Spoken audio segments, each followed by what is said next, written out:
Keep your distance, pal. Dr. Jones's big AAA game is finally here, and with it comes that classic adventuring we're used to seeing when Indy is on the screen. From delving into dank crypts to punching fascists in the face, it's all here. In this video, we will avoid story spoilers and any mid to late game tools you might get. It's an Indiana Jones game. Discovering things on your own is like 99% of the fun. With that, here are a few tips for the early sections of Indiana Jones and the Great Circle.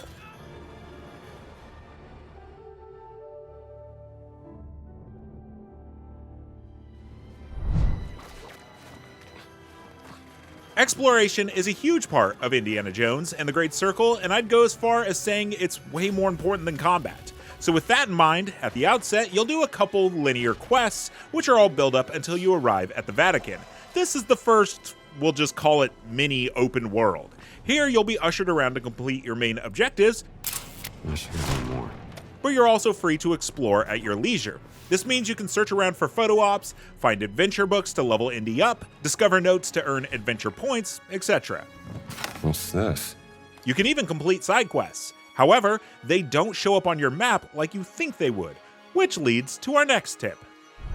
Side quests are called Fieldwork in this game, and you won't just find dozens of exclamation marks on your map to start them.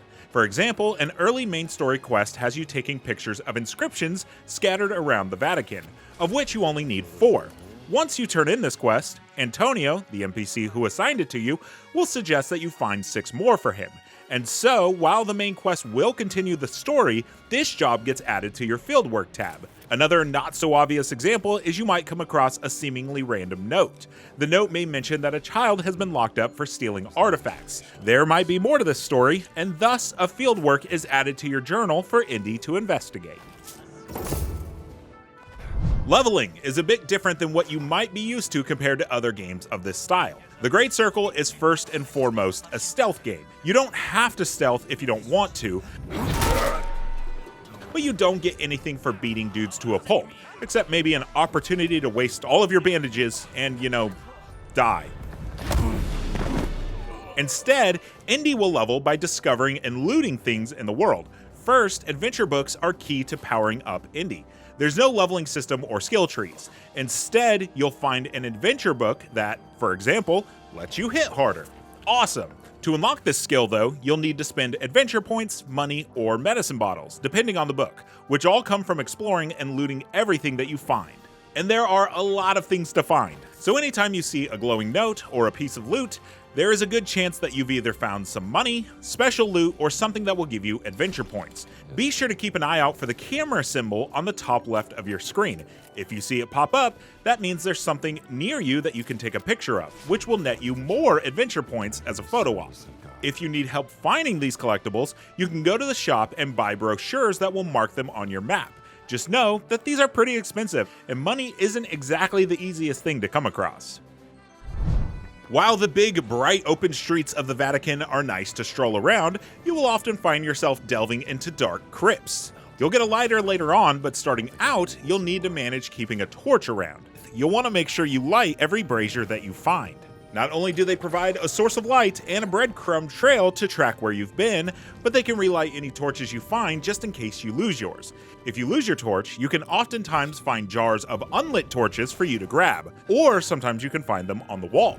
Another big hurdle is that Indy will drop his torch when performing various actions. For example, if you need to swing over a gap or climb up a ledge, once you extend your whip, he'll drop the torch. To counter this, aim and throw your torch to where you're headed. That way you can swing across or climb up and then snag your torch off the ground. You can throw your torch through gaps in walls as well. An early puzzle you'll find has you squeezing through a gap in the wall, only for water to extinguish your flame. When things like this happen, it's very likely that the room has a window for you to toss your torch through.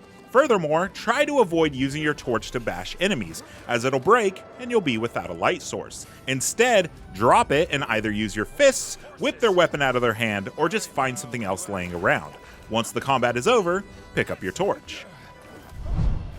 Okay, so that's it for the big tips, but there are a slew of smaller things you should look out for as well. First, climbing takes stamina, so make sure Indy is rested before trying to make it up a big wall. You can give yourself an extra boost of stamina by eating a piece of fruit. Fruit will give you bonus to your stamina, while bread gives you bonus to your health. Next, white chalk, or paint, I don't know. It's the yellow paint of this game. If you see a ledge or door covered in white chalk or paint or tape or whatever, that typically means you can climb or interact with it in some way. You'll occasionally come across lockboxes with either a lock or a combination. If it requires a combination, look for a nearby note or just something to interact with around the lockbox, as the code is typically nearby. If it's a small lock, shoot it open with your revolver, or hit it with something heavy. If you need to know where to go for your currently tracked quest, bring up your map. Not only will it show you on the map where to go, but it'll also create a waypoint out in the world for you to follow. You can go into your exploration difficulty settings and set it to always show the waypoint if you'd like. And finally, if you get busted in the city, either by doing something like cracking your whip too close to people or hanging out near a guard who can see through your disguise, it's best to run away and hide. It takes a while, but if you break the enemy's line of sight, the flashing circle next to your health bar will eventually stop pulsing, allowing you to once again be incognito.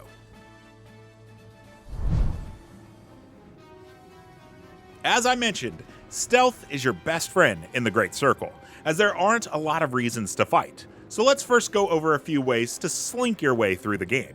At the beginning, the enemy AI is pretty dumb.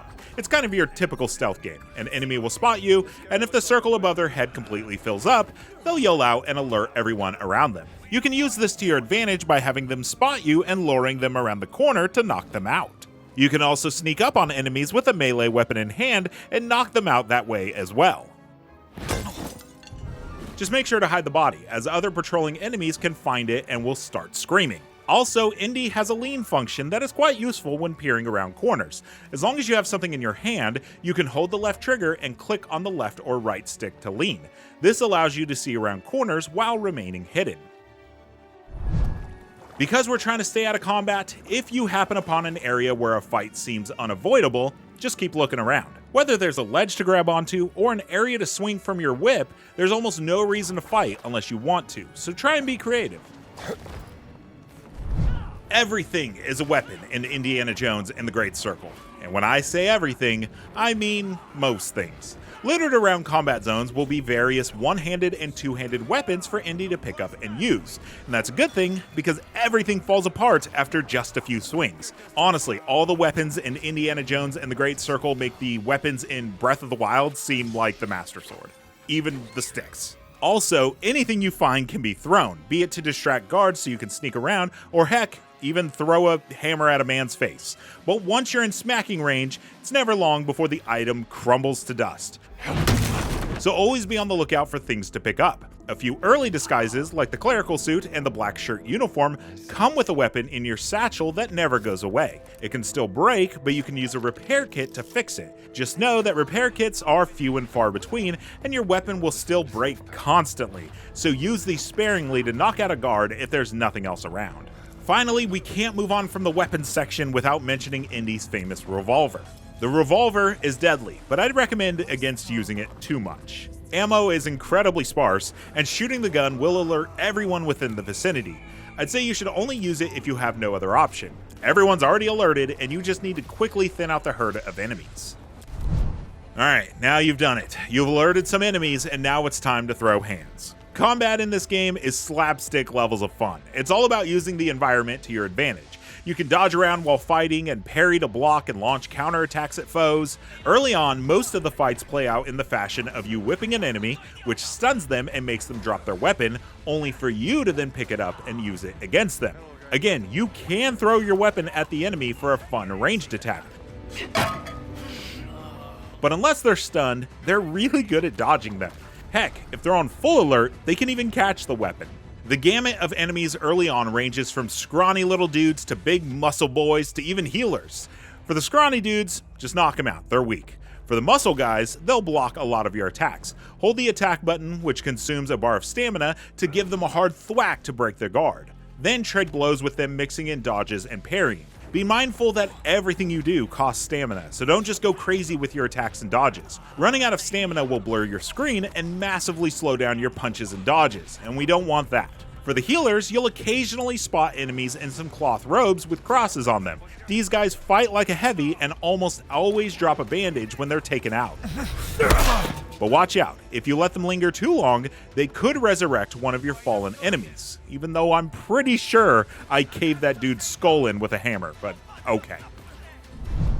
What you're wearing out in the world or in combat scenarios matters. You might need the clerical suit to sneak around the Vatican, or a black shirt to enter the boxing ring, but if you know you're going to be fighting, you should switch to Indy's outfit. Doing this will grant you fortitude, which allows you to take more hits in combat by adding a gold bar to your health. You can't switch outfits while in combat, so if you're in a crypt and you know there's zero reason to look like a man of the cloth, might as well toss on the fedora. And that will do it for this video. Indiana Jones and the Great Circle is a huge game, and we've basically only covered essential tips to get you through the Vatican area. There's still a lot of game for you to see, so as you dive in, make sure to have IGN's wiki near you for all your collectible needs. And of course, for everything else, Indiana Jones and the Great Circle, whip it on over to IGN. That was dumb. Okay.